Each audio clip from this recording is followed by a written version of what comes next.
Okay, based on the rubric for your earthquake project, to get a 3, you need to have the audio added to your presentation. If your presentation is incomplete and your teachers can't tell what you're trying to explain, that's when you get a 1. 2 would be a presentation without the verbal communication component added to it. We know there have been some issues with the recording and the microphones lately. So if you want to come in and try to get that 3, I'm happy to help you. Remember, you can just come in and you hit record and then record your script, and then you can do it as many times as you'd like. If you're still having issues with it, this is one option we did not share because we'd rather you have the audio part to it. But just to be sure that your teachers know what you're trying to explain and that you know the content, there is a note section here, so you can put your script here as well, so your teachers can see your thoughts if you can't get the recording to work. But again, a 3 is what you get with the recording. 2.5 is without the recording, and depends on how complete your project is. The other aspect of your rubric was your works cited. Your teachers need to see where your information came from and that you're using good sources.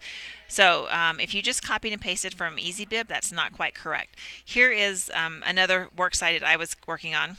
And if you come through and copy here and paste it onto a new document, you're going to lose the formatting. It will have a shaded background to it, and you won't have it in the correct format as far as just the layout of your page.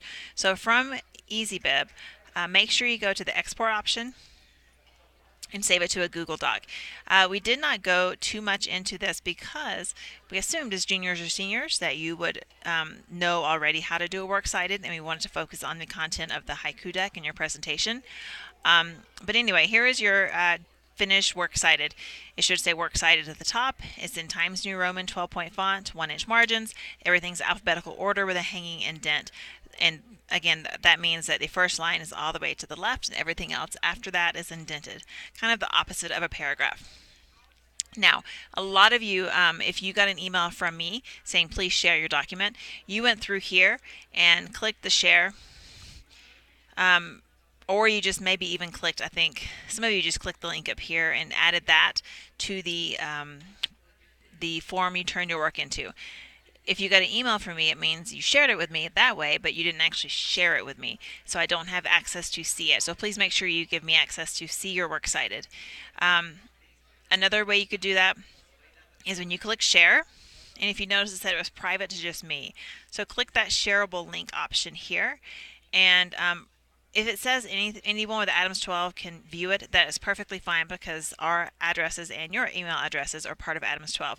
So copy that link and then add that to the works cited, or under here you can type in me, so it's LaRue, L-A-R-U-E, and then either Mr. Davis or Mr. Bolander. So we have access to those as well. But the easiest thing to do so we don't get tons of emails is just copy that link and add it back to the form that you turn that in. If you go back to the geology calendar and go where it says haiku deck, turn in your presentations. This is where you have two things turned in. Some of you turned in your haiku deck twice. Your link to your haiku deck here and your link to your works cited here after you share it with us and give us the option to see it. If you have any questions, please come in the library on your off hours and I'll be happy to help you. If you got an email, I would actually just go ahead and resubmit this, even if you just turn in your works cited. That way we know that it's something new and it's turned in, even if you turned it in already. If you have questions, come see me in the library. Thanks.